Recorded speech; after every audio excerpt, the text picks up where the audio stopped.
Le Grand Matin Sud Radio, 7h-10h. Patrick Roger. Soyez libre, comme chaque matin avec vous, Elisabeth Lévy, mardi, mercredi, jeudi, puisque évidemment c'est Françoise Degois le lundi. Elisabeth, bonjour. Bonjour Patrick, bonjour à tous. Vous revenez ce matin et vous vous inquiétez d'un projet de loi possible contre la désinformation environnementale qui pourrait arriver à l'Assemblée nationale. Oui, a priori, c'est une cause indiscutable qui serait pour la désinformation. Enfin, ni Géraldine Bosner, qui est journaliste au Point et auteur de cette excellente enquête dont je parle ce matin sur l'association Quota Climat, ni votre servante ne mettent en doute le changement climatique, évidemment, et elles ne sont pas pour la désinformation.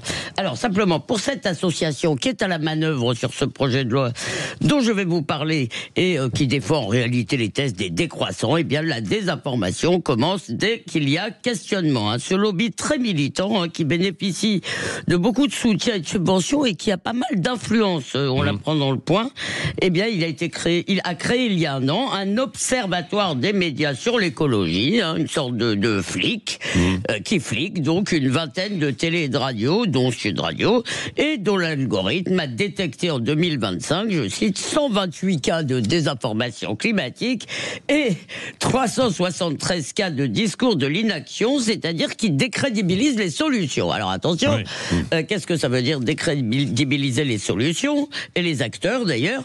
Si vous n'êtes pas convaincu que les éoliennes vont nous sauver, si vous remettez en cause par exemple l'interdiction des voitures thermiques à l'horizon 2035, comme essaye de le faire Luc Châtel, qui sonne l'alarme. Oui, mais c'est l'Allemagne qui est aujourd'hui, alors que la France maintient encore, mais bon, alors oui. Voilà, alors, en tous les cas, si vous faites cela, comme le font un certain nombre de gens tout à fait éminents, donc ou si vous parlez de l'efficacité des ZFE comme Alexandre Jardin, vous êtes complotiste, climato-sceptique, populiste, et Quota Climat vous dénoncera comme tel sur les réseaux, bien sûr, mais aussi à l'Arcom, l'objectif étant de faire taire absolument toute divergence et d'interdire tout débat. Bon, mais cette association, quand même, je le pense, entend participer au débat, pas l'interdire. Eh bien sûr que si, elle veut l'interdire. Oui, d'abord, si vous voulez, c'est soviétique. Elle veut que les médias audiovisuels, elle exige que les médias audiovisuels consacrent 20% du temps d'antenne aux questions environnementales. Pourquoi 20 et pas 40 alors?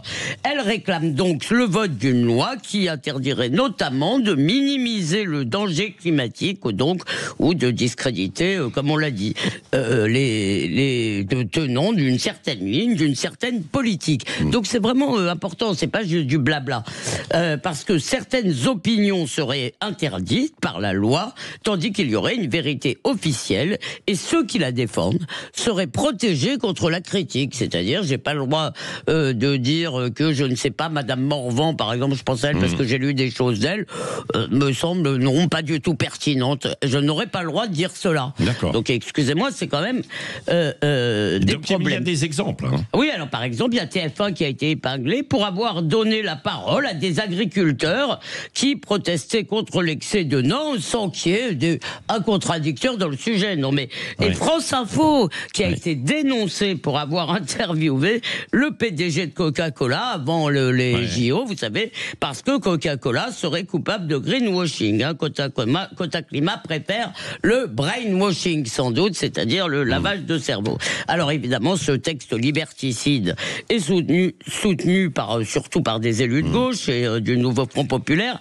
Mais aujourd'hui, si vous voulez, le danger, c'est que vous voyez bien, l'Assemblée ne va pas voter une grande réforme, de grandes lois. Donc, il y a toujours un petit risque, surtout si ça patauge avec le budget, que les députés se donnent l'illusion d'agir avec un texte que beaucoup voteront parce qu'ils auront peur d'être eux-mêmes voués aux gémonies du climato-scepticisme. Eh bien, cette loi serait un recul énorme de la raison et de la liberté. La vérité scientifique ne s'impose pas à coup d'amende ou de condamnation. Ou alors il faut aussi interdire de dire que la Terre est plate. Je sais pas, peut-être vous êtes pour qu'on l'interdise. Mais non, au pays de Descartes, on ne répond pas à l'erreur par l'interdit, mais par l'argumentation. Merci Elisabeth Lévy. Et si vous voulez débattre, si vous n'êtes pas d'accord avec Elisabeth Lévy, parce qu'il y a la place au débat, vous nous appelez 0826 300 300 dans le grand débrief tout à l'heure, évidemment, de l'actualité. l'égalité entre 8h30 et 9h. On va revenir sur tous les sujets. À Sud Radio, en tout cas, évidemment, nous, on s'inquiète de ce réchauffement climatique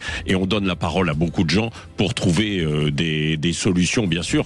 Et après, on veut qu'il y ait du débat autour de ça. Allez, peut-être que comme Emmanuel Macron, on aime la bagnole.